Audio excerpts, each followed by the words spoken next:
Olá! Hoje nós vamos conversar com Wilson Ricardo, que é repórter cinematográfico e já trabalhou em várias empresas de comunicação, entre elas a RBS. Hoje ele vai nos contar um pouquinho da sua experiência. E como tudo começou? Você pode nos contar um pouquinho? Tudo começou quando eu recebi um convite para fazer um estágio de câmera na RBS TV. Logo me candidatei para uma vaga de motorista na RCE, TV Vale do Itajaí. Surgiu uma vaga para uma notícia de uma última hora e aí o meu chefe disse: Wilson, essa é a tua hora, vai lá e faz essa matéria. Aí foi onde foi a minha primeira matéria, meu primeiro serviço como cinegrafista. Isso em 86. O equipamento naquela época era um equipamento muito pesado, que a gente, além de trabalhar com a câmera, a gente tinha um VT, que era um gravador, que ele trabalhava em conjunto com a câmera. A câmera era mais ou menos desse tamanho aqui. Era um pouquinho maior, que ela acoplava duas baterias aqui atrás. E não tinha como acoplar fita nela. Por isso que ela trabalhava em conjunto com o VT. E a fita era acoplada no VT, no gravador.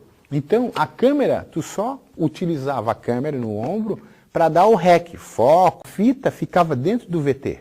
É diferente que hoje tu trabalha só com uma câmera, tu faz tudo nela, não tem mais o gravador, O gravador ela já está tudo acoplado junto à câmera, E dá para tu explicar um pouquinho sobre o formato de fita, como que evoluiu, como é que é hoje, Wilson? Você pode nos mostrar e falar um pouquinho a respeito?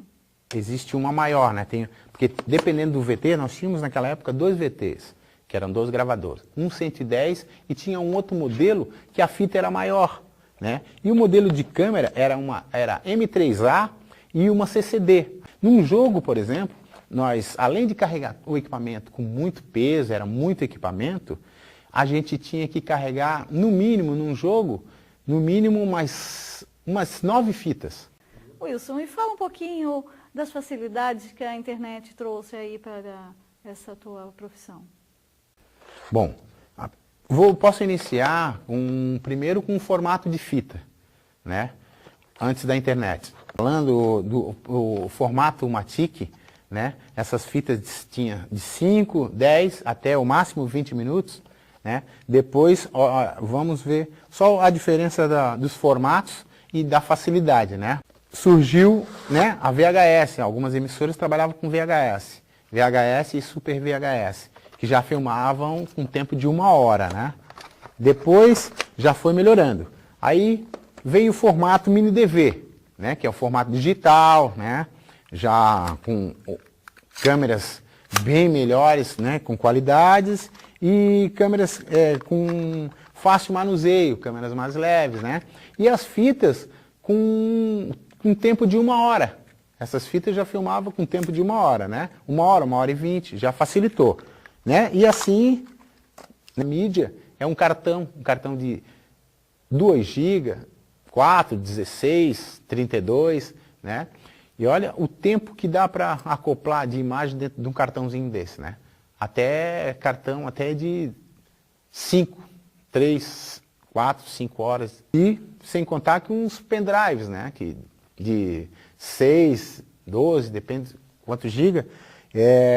E hoje tu coloca os vídeos aqui dentro também, de uma qualidade, dependendo do tamanho, tu pode colocar um formato que tu quiser.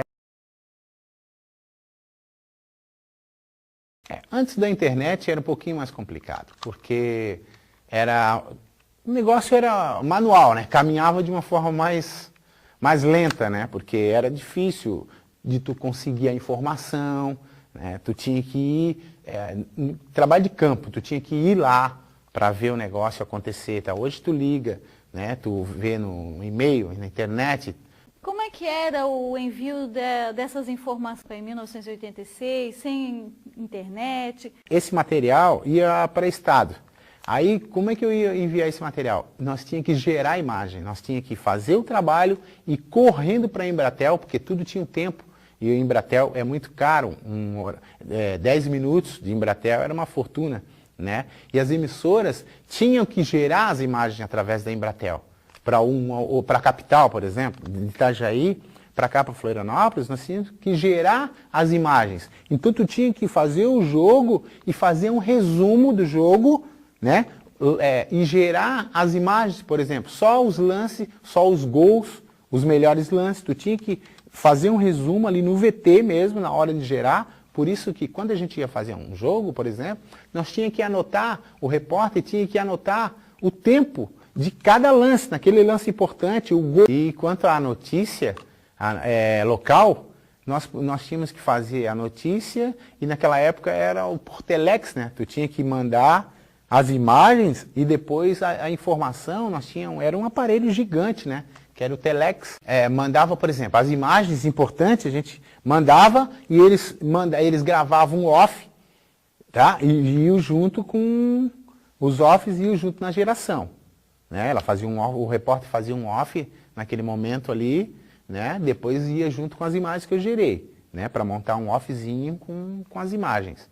Né? E o resto da matéria, a gente mandava, as fitas a gente mandava via malote, né? Por ônibus, né? E as informações para uma matéria completa, eles mandavam tudo por telex.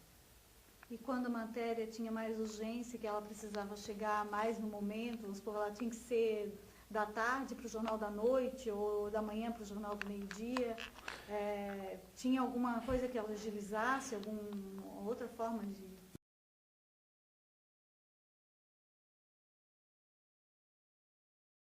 Sim, e quando era uma matéria importante, porque não era toda a matéria que a gente gerava, né, para a emissora. A gente, às vezes, quando era uma matéria importante, a gente fazia a matéria e levava para Blumenau, para Florianópolis, a gente pegava o carro e viajava, né, para levar a matéria. Porque não tinha como gerar uma matéria, né? Então gerava mais jogo, né, outra coisa que gerava muito era enchente, que aí marcava várias gerações, porque era uma Embratel e tinha várias emissoras, né, cobrindo, por exemplo, uma enchente. Em Joinville, por exemplo, nós ia cobrir enchente em Joinville, a cada momento a gente tinha que gerar um boletim, né, de informações para onde? Para a emissora que era em Itajaí. Então tinha marcações. Na Embratel, por exemplo, vocês, a parte da manhã, vocês têm geração às 9, nós saía às 7 horas para pegar a informação, às 9 horas nós tínhamos que gerar, tá ali na Embratel para gerar aquele material. Naquela época, todas essas imagens eram geradas via Embratel, né, via satélite, né, na verdade. Hoje, por exemplo, tem esses caminhões, né, o link, né, caminhões broadcast, né, e antigamente não existia isso. Antigamente tu tinha que gerar as imagens através de Embratel, via satélite. Wilson, para finalizar, existe alguma diferença entre repórter cinematográfico, operador de câmera e cinegrafista ou é tudo a mesma coisa? Tem sim, Ismênia. Operador de câmera é aquele cara que opera a câmera dentro do estúdio, trabalha no estúdio.